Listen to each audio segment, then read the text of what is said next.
Hello, I am Dan Marino in San Francisco. And I'm Gemma Ware in London. Welcome to the Conversation Weekly.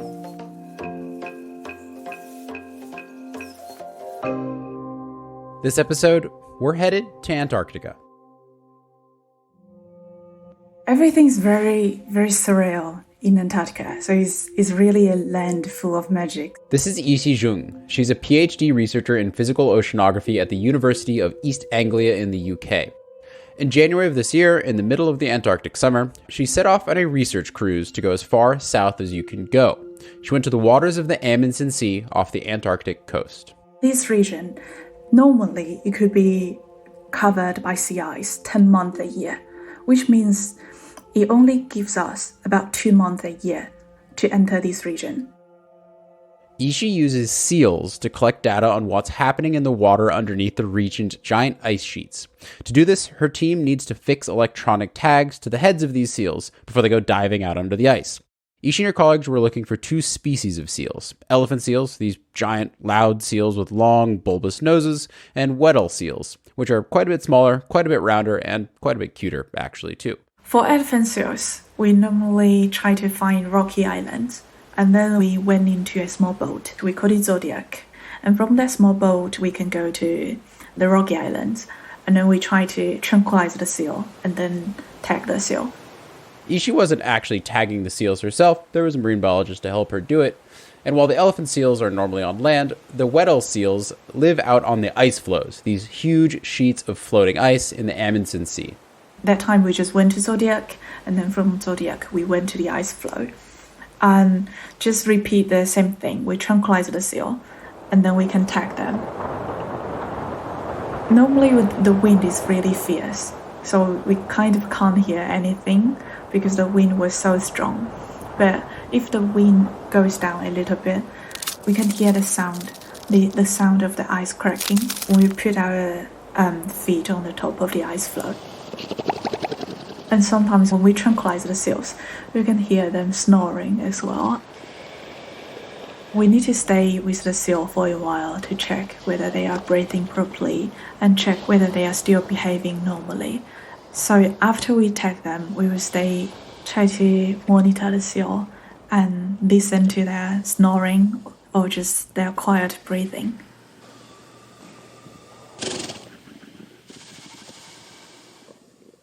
So you tag these seals, then what happens? Yeah, so the seals that we tag, they can go to somewhere near the seabed for food. And then when they rise up, they will try to find the shortest way, which means that we can get a vertical profile of the water property in every dive that they have. Because the seals take a vertical path up to the surface, they act as almost perfect water sampling devices. The tags measure salinity and temperature of the water, among a few other things, but those 2 pieces of information are basically all you need to tell what kind of water the seal is swimming through. The water in the ocean near Antarctica is an interesting mix of actually different types of water. There's water of various temperatures and levels of saltiness, all forming layers and swirls and complicated patterns. It's like a cup of water after you drop some food coloring in it. And one of these types of water that gets swirled into the Antarctic Ocean is particularly important: the water melting from the region's glaciers. It's a very special region because Amundsen Sea is surrounded by some of the most rapidly melting glaciers in the world. Yixi was telling me about what it felt like to stand on the bridge of the research ship, looking out through the big glass windows over the sea towards the glaciers. She said the scale of what's happening really hits home. We know that the glaciers in Antarctica are melting, but when you can really see the icebergs, and sometimes you can really see the glaciers and they are melting, you can see the water dripping from the glaciers. And we get really emotional when we saw those glaciers. They were pretty much crying.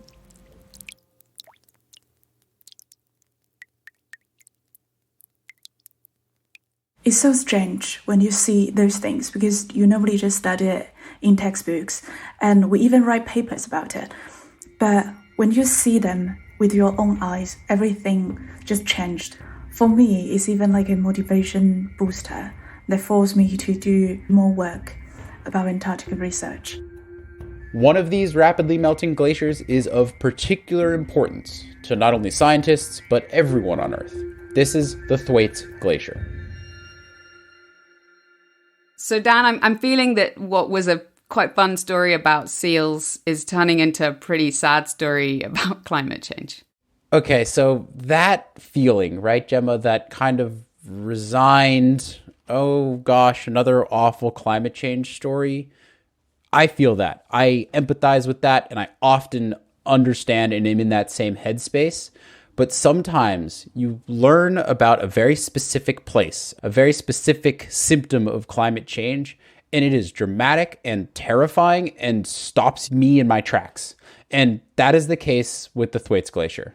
So why is the Thwaites Glacier this moment for you? Well, in talking to the experts we've interviewed for the episode, I came to understand how this singular glacier, which is very big, how this individual chunk of ice is going to dramatically change the face of the Earth. This one glacier is going to raise sea levels. The Thwaites Glacier is going to make the lives of hundreds of millions of people, and if not the whole globe, more difficult. So I've heard that, there are glaciers all over the world, like in the Arctic and in Greenland that are melting. So why is Thwaites so different? What makes it so special? Well, it has to do with the topography of the actual continent of Antarctica that Thwaites sits on top of.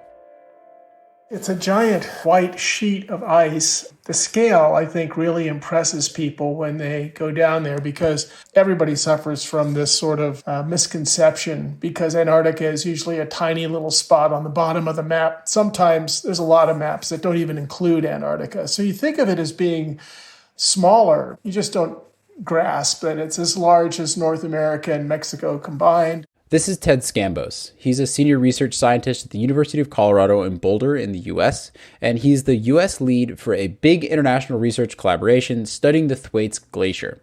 But before we get to the glacier, let's start with the actual land of Antarctica itself. The Earth has gradually gotten cooler over the last several million years until very recently. And as that happened, an ice sheet slowly accumulated over the continent that was Antarctica. And that's what we've got today. It's several islands and a continent, a large island that looks so about like Australia. The large Australia-shaped part of the continent is called East Antarctica. It's roughly south of Australia itself. On this side, the ice sheet is sitting on top of a giant mountain range and some relatively higher land. But if you head west of the mountain range, the land drops off super quick. And there's even a huge basin that drops down to more than 1,000 meters or a few thousand feet below sea level. But it's not filled with water, it's filled with ice that goes from above sea level all the way down to where the land and the continent actually is. If you keep going farther west, the land rises back up again and there's some islands that stick out and the ice sheet is thinner there, connecting all these islands and stitching them all together. So flying over it, it's incredibly flat until you get to an exposed rock mountain outcrop, they tend to be steep and very sharply cut. But then underneath, of course, there's this huge landscape that's mostly continental rock, although there's some areas where this thick ice sheet is covering the ocean, the seabed. And that's because the climate is so cold that the ice is built up to the point where the bottom of the ice has actually gone down into the ocean and it's resting firmly on seabed that would be a few thousand feet below sea level. It's covered by ice. So that actually makes for an unstable situation in terms of how the ice sheet's going to evolve in the future. And that's a big part of why we're studying this particular part of Antarctica that we're working on. So I'm still trying to imagine what this looks like. You've just got loads of ice, but it's below sea level. Yeah, it's super confusing, right? So imagine you've got a big wide dish full of just a little bit of water, and you have a giant block of ice, and you put it in that dish. It's not going to float on that little bit of water. It's going to sink and touch the bottom of the dish. So the ice is both above sea level and below sea level and touching the bottom. That's pretty similar to what's happening in Antarctica and on the Thwaites Glacier. So why are scientists so concerned about this particular glacier, this Thwaites Glacier? Because Thwaites holds so much ice and it's melting for some very particular reasons. And if scientists understand why and how, we're going to have a really good idea of how much sea level rise the entire world is going to face in the future. It's actually the widest glacier on Earth. It's nearly 70 miles across from one side to the other. And then it reaches into the continent, but in a very broad way. It's really not like a glacier. I mean, even flying over it, you don't really get the sense that, oh, I'm flying over a glacier and there's one end and there's the other end. You're flying for hours and it's the same glacier. And you get to the coast and there's all of this broken up ice and stuff. It's all one thing, Thwaites Glacier. And that's really impressive. It also kind of underscores this is a patch of ice that's actually big enough all by itself to have a significant impact on global sea level, which of course is a huge volume of water that we're talking about. To understand what's really at stake as the Thwaites Glacier melts, you have to understand how it's structured. And there are three main parts to it. There's the big basin of West Antarctica that's way below sea level and filled with a mile of ice. The next part is this narrower, shallower layer of ice that extends out from the basin west and still goes down to the seafloor. And that connects to a floating ice shelf that juts out over the Amundsen Sea. When the glacier first arrives at what you could call the coast, the point where it goes afloat, that's not like a beach. That is underwater by several hundred meters, but still, that deep ocean water is warm. I say warm, it's like 3 or 4 degrees above freezing. So, Thwaites is like your ice cube inside your cocktail, and it's just, the ice cube just starts to disappear pretty fast. Sure. So, and in the course of a year, you lose meters to tens of feet of ice from the base of the ice sheet. And because that ocean water is swirling past the front of Thwaites Glacier more often than it used to, you're seeing this gradual retreat. So it's like the ocean where it touches this floating ice sheet is kind of eating away at it, eroding it from below. Exactly. That's exactly right, Gemma. And you've got this big floating ice sheet that's way out west. The ocean water is melting it slowly from below. But that's happening with a lot of glaciers. It's the structure of Thwaites. Remember, there's the ice sheet, but then there's also this kind of narrower connecting bit that connects the ice sheet to the big, giant, ice-filled basin. That's what's really important, and that's why people are worried about Thwaites. The problem with Thwaites is that there really is just a big, wide gap that leads directly to the deepest part of that ice-covered seabed. The gap is the middle of the three parts. It's filled with relatively shallow ice. On one side, it's melting. It's the ice sheet. On the other side, the giant ice-filled basin. As the point where Thwaites Glacier ice goes afloat moves back into the center of West Antarctica, the bedrock sort of falls away deeper and deeper. So the actual ice that's remaining is thicker. It's being eroded at the base by warm water. And so when you've got a bigger pile of ice further in the interior, it wants to squish out even faster.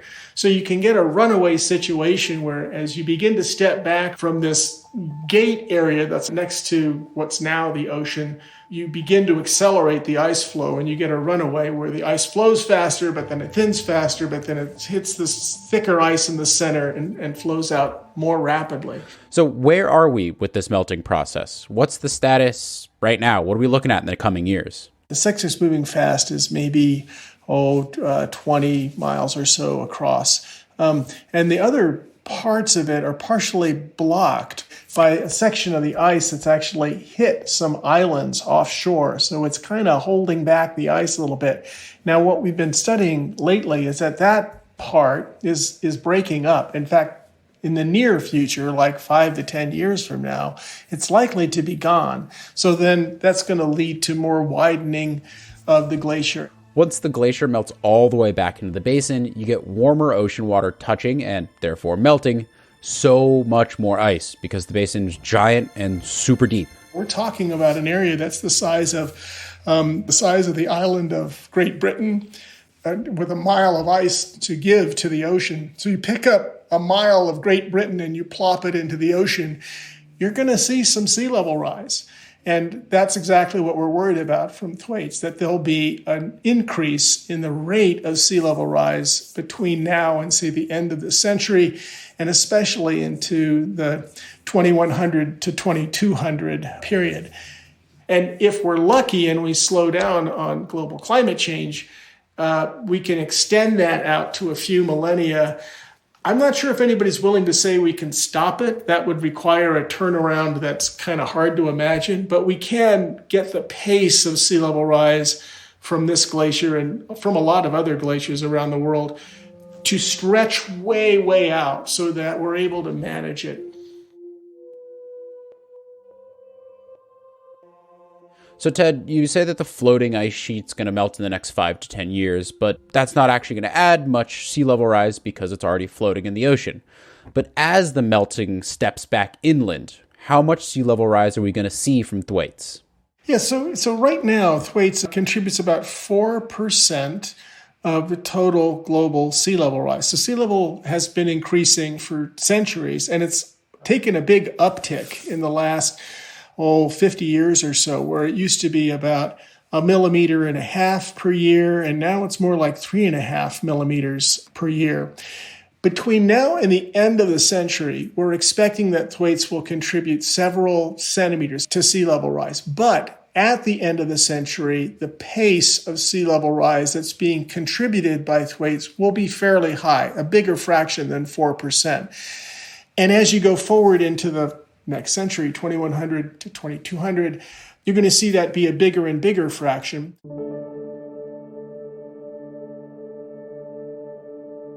Thwaites is part of a large system of interconnected glaciers and ice shelves in West Antarctica. These include the Pine Island Glacier and the Dotson Ice Shelf. And Thwaites kind of acts like a plug. Once Thwaites retreats all the way back into the Big Basin in West Antarctica and that ice starts melting, the rest of the ice that surrounds Thwaites, these are those other interconnected ice sheets, are all going to begin to flow into the Big Basin and also start melting. Ted told me that there are 60 centimeters, or just about 2 feet, of sea level rise locked up inside Thwaites itself. But if sometime, many hundreds of years in the future, the entire West Antarctic ice system that Thwaites is central to melts completely, we're talking about 3 meters, or 10 feet, of sea level rise. It's a slow start. It may not sound like much, but right now we already are concerned with the rate of sea level rise, and it's only 3.5 millimeters. By the end of the century, the values that people are talking about are 6 millimeters to 30 millimeters if things really get underway in Greenland and Antarctica. Those sorts of rates make it really difficult for anybody who's trying to manage a port or a landscape that's near the coast, how to defend that or how to prevent the high tides or the storm surges that are really destructive. We're already seeing those. And yet, if we have rates of sea level that are 10 times greater than today, then everything you build in the year 2090 is going to be obsolete by the year 2100. And so you're constantly throwing billions of dollars trying to protect places like New Orleans or Miami or Bangladesh or Amsterdam, and you really drive the economy downhill. This is a $1 trillion problem in the future, but we might be able to address it with a well-spent tens of billions right now. I just want to kind of reiterate something you said there, just so people understand what we're talking about. When you said 30 millimeters, you're talking about a yearly rate of sea level rise, right? Yes. That's, in 1 year. Astounding. That's what I'm trying to tell you. Yeah, I know. I just don't think people understand that it's the rate makes, your point is excellent, right? When we have a constantly rising sea level, it's not like it just goes up and we address it and get used to that new one. The sea is rising, not it has risen and rose and it's stopped. So right. I just think that, you're talking about really this whole concept of Thwaites is about an accelerating flow of ice into the ocean. And it's this rate. That's this big idea here. Absolutely. And I'm glad you're emphasizing that because that is a big problem. People talk a lot about what's the state of the world in the year 2100. And in any one of a number of dimensions, it doesn't stop in the year 2100. It's not like, I can handle a meter of sea level rise. No. The problem is that at 2100, it's not just at a meter, it's also going up at a very fast rate so that the next century is really difficult to deal with. And that gets into the moral debt that we owe the future that I think is really ultimately the driving reason to take this on seriously. So some people call Thwaites the quote-unquote Doomsday Glacier. Do Do you like that phrasing, that nickname? And if so, why? If not, why not? Well, so there's good and bad. The Doomsday Glacier is certainly, people remember it when they hear it. And they may not know much about Antarctica, but they're slowly becoming aware that there's a section of Antarctica that is really a problem. The thing I don't like about the Doomsday label for the glacier is that it gives the impression that, first of all, there's nothing we can do about it. And secondly, that it's going to unfold very quickly, that like a nuclear attack or something, we're suddenly going to see a destructive force emerge from Antarctica. But more importantly, it's not impossible to address this problem. Model after model shows that if we really turn down the heat and allow things to get back to where they were in past decades, then the processes that drive this melting and this flow of the ocean that's bringing warm water up to Thwaites, that also will slow down. Dan, I totally get what Ted is saying there about the Doomsday Glacier. I understand why a scientist might not want to call it that, because it gives us this label that something you can't do anything about. But that's where they're trying to understand it, right? They're trying to understand the processes that are causing this glacier to melt more quickly now than it has been. So what's going on? What are they finding? Well, this is actually a tricky question that a lot of scientists are working on. And one person who's really summarizing all the data and trying to understand the mechanisms at play that are really causing this melting is a guy by the name of Paul Holland. Most of the ice loss is happening in the Amundsen Sea, which is where Thwaites Glacier is.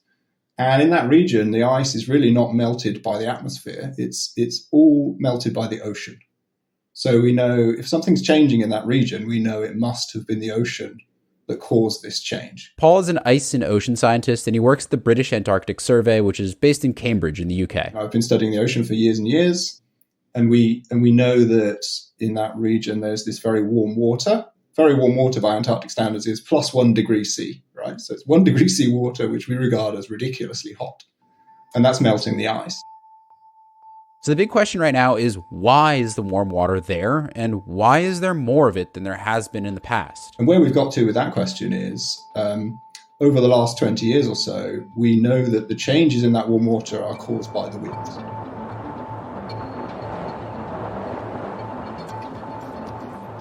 So winds are what control how ocean water moves. It's why waves are created, it's why there's ocean currents, it's all wind. So Antarctica is a circle, roughly, the continent, and the winds down there generally just go around the continent in a circle from west to east. But the Amundsen Sea is unique because it's affected by tropical wind patterns in the southern Pacific Ocean, which have a lot of natural variability. These are things like El Nino and La Nina. And so Paul told me that it's the combination of these two things, the winds that are constantly circling around Antarctica, as well as winds from the Pacific, that affect how the warm water moves down near Thwaites. Another important aspect of the Amundsen Sea is that it's relatively shallow, but right next to a very deep part of the ocean. And in Antarctica, deep ocean water is much warmer than the surface water. It's a huge reservoir of heat. So the question is, how does that warm water get to the ice and start doing some melting? And what we think is going on is that the wind blowing on the ocean has kind of changed its location and speed. And this has caused that warm water to flow into the Amundsen Sea, onto the shallow bit, and therefore go underneath the ice and start melting it. So I guess our best hypothesis is over the last 100 years, that changed. That the direction and speed of those ocean currents changed. Now, the problem we have is in the Amundsen Sea, the first ship ever went there in 1994. So we have no observations at all before 1994. Sure. And this is why oceanographers like me abandon oceanography at this point and have to start looking at winds, because we know a lot more about the winds over the last 100 years. Dan, if nobody really went down to this area of Antarctica much before the 1990s, then they weren't really taking any kind of wind readings, I imagine. So how did they know what was actually happening, like what the wind speed was doing and what direction it was coming from? So there's a couple ways you can do this, and scientists do all this stuff. First, models. You can plug all the data we have about times before the 1990s and use computer models to simulate what was likely happening in the past. Another way to actually get direct data is to use ice cores. So this is where they drill down into the ice and try and figure out what happened in the past. Yeah, exactly. And in this case, they're looking for sediment and dust and particles and anything that the wind carried in over the last 100 years. And what do they do when they find that? Well, people like Paul will take that information and plug it into their climate models and use that to basically get a pretty good sense of what the winds were doing in the past. So we're interested in a particular area where the ocean goes from being deep to being shallow.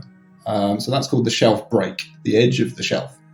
And that's where if you get the warm water onto the shelf, it's then on and it's going to melt the ice. And at the moment, the wind in that region of the Amazon Sea blows in one direction towards the east for a few years, then it reverses and blows towards the west for a few years, and so on. And it kind of wobbles around. So the variability is the story. There is no average wind. It's all about the variability. And what we know is that when it blows towards the east, that redirects the ocean current and brings warm water onto the shelf. And so we get an increase in ice sheet melting. And when it blows towards the west, that reduces the flow of warm water onto the shelf. And we can see this in the satellite records of the ice sheet thinning. We can actually see that when the wind reverses, the ice sheet kind of slows down its thinning. And then when it flips back, it speeds up thinning again. So we know for sure that the ice is responding to this wind variability. And that's the logic I use to then study the winds in the past and the future. I want to kind of start digging back through to history now. You've written about the fact that there was an interesting shift in the wind patterns around World War II. Can you explain what that was? So we know from ice cores that something unusual happened, starting in about 1940 and lasting a few years. And it was a big wind anomaly. And it did have a big effect on West Antarctica, and we know this because the ice cores have recorded this. But it doesn't seem to have been a standard pattern of natural variabilities. This was a weird anomaly in the winds. It happened during World War II and lasted for an unusually long amount of time. That's what made it so special.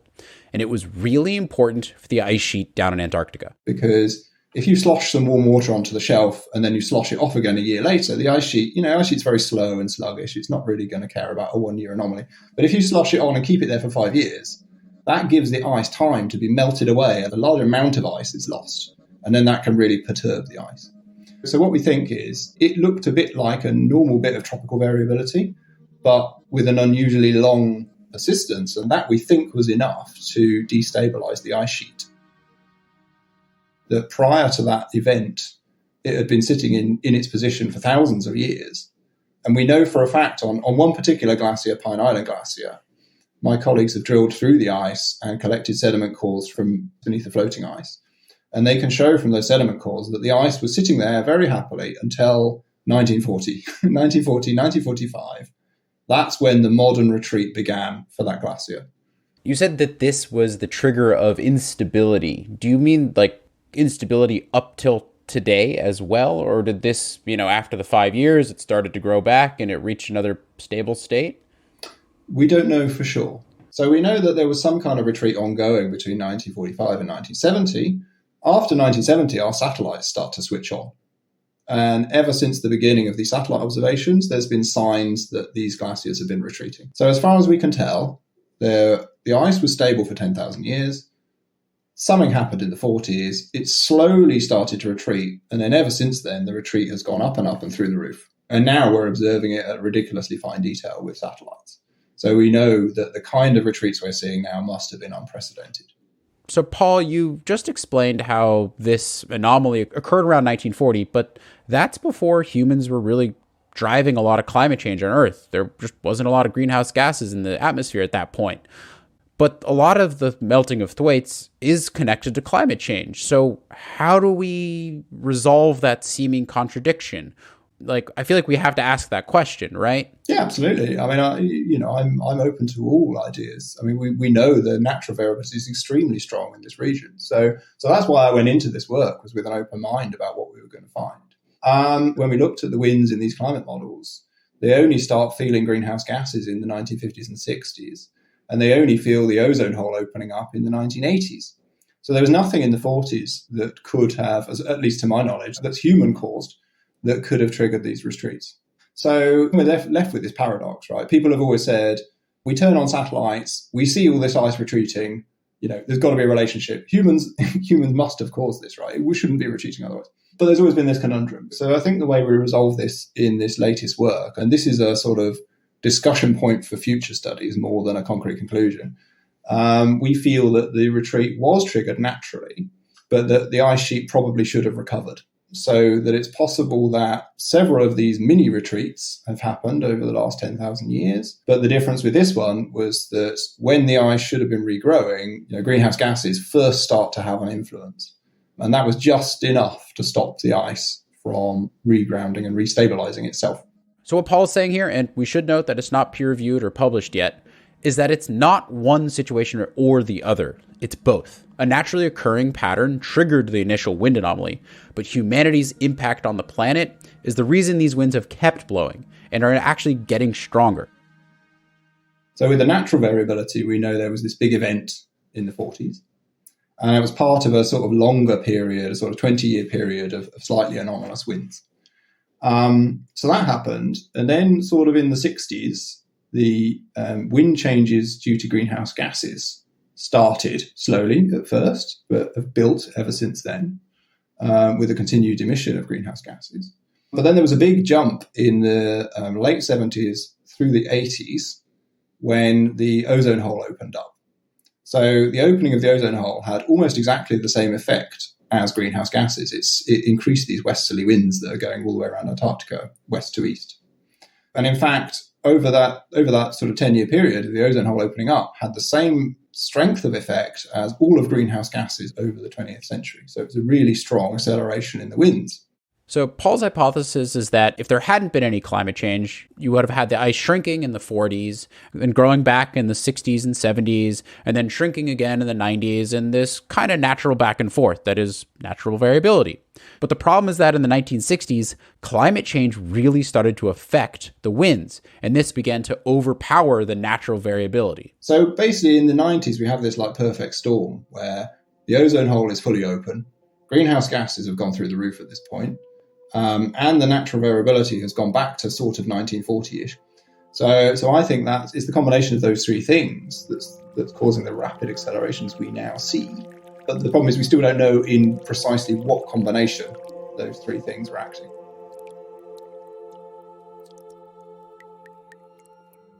So Dan, it's like Paul is looking back in history. He's kind of a detective looking back at these wind patterns to understand what happened.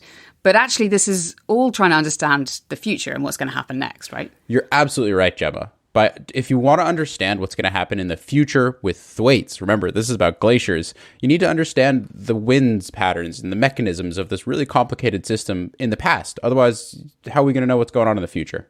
This is fundamentally about sea level rise and what's going to happen over the next couple of 100 years, isn't it? Yeah, it's sea level rise. That's why people like Paul and Ted and Yixi and everyone are down there studying Thwaites. And the important thing they're trying to look at, especially Paul, is how much of this sea level rise is really due to human activities. So we know the ozone hole is stabilized and is going to close up. So that's going to give us a real help. We know that change in the wind is going to reverse over the coming century, the present century. So that's good. But we still have greenhouse gases to work on. So the question is, if we reverse these greenhouse gas-induced wind changes, what effect does that have on the ocean and therefore the ice melting? And once we've achieved that, what's going to happen to the ice sheet? Will it regrow, or will it take many centuries to stabilize and then it might regrow? And my guess would be that the second one is the more likely. Of course, so that's only talking about the human part. Of course, there's this also very strong natural variability over which not only we have no control, but also it's impossible to predict. So in fact, we can't predict the sea level from this region because of the strong role of natural variability. All we can do is say, here's the range of possible outcomes. So I think all of these questions have got immediate policy impacts over mitigation of greenhouse gas emissions, adaptation to the sea level rise that may or may not come. I like Paul's honesty here, Dan, about what they're not really sure about yet, about how bad, I guess, it's going to get from Thwaites. And it's two pieces of uncertainty, right? We don't know how bad it's going to get, and we also don't really know just how much human actions reducing greenhouse gas emissions will influence this system. It might be that we've tipped a domino and it's going to keep going, or maybe we could slow it down. And I guess that's why they just keep going down there every season to try and find out more data and plug it into those models and get some answers to all that. Absolutely. We're all going to hopefully try and reduce our greenhouse gas emissions, but having a better idea of what's really going to happen in the future is super important. And that's why people like Yixi, and we're about to go hear about the seals again, are still down there. So it's currently winter in Antarctica. Yeah. Are you getting data from your seals right now? Like, are you still getting stuff from your research subjects? Yeah, we your are. Research assistants, I should say. Our part-time workers. Yeah, there you go. Yeah, so yeah, they are still taking a very lovely winter holiday. So we are still getting a lot of data from them. The 2022 research cruises down to the Amundsen Sea weren't actually able to reach the Thwaites Glacier. A couple of icebreakers, including ships from China, Korea, and the UK, tried to get through, but they couldn't. The sea ice was super thick last year. And we tried so hard to break the sea ice and then try to go into somewhere near Thwaites, but we couldn't. But the seals that we tagged, they went in front of Thwaites. This year's seals, though, are still out there collecting data. Thank you to all the seal volunteers. But Yixi and her colleagues have been analyzing data from seals tagged in the last few years. And with all this data that they're collecting, they're going to be feeding it to people like Paul and Ted and everyone else out there working on Thwaites. I want to give the last word to Ted here, because during our conversation, he said something that was really powerful, at least to me, explaining how, though we're not certain just how much changing human behavior can slow down this melting, we do know it will slow down melting. And that's really important. I'm not sure anybody's prepared to say that we can actually stop this or regrow Thwaites Glacier in anything like human imagination timescale, several thousand years, but we can slow it down. And it's imperative that we do so if we give a damn about our grandkids. People really will inherit a planet that's fundamentally difficult to live on in the future if we don't do things right now. They won't have a magic bullet that says, no, we're putting all the glaciers back in place and we're lowering sea level. It's not going to happen. It's up to us to do that now. We saw that we can eliminate whole species. We saw that we can eliminate whole ecosystems. We saw how important wetlands are. Now we're seeing how important global climate is and the ice sheets are. And that's, I think, a motivating force for taking action now.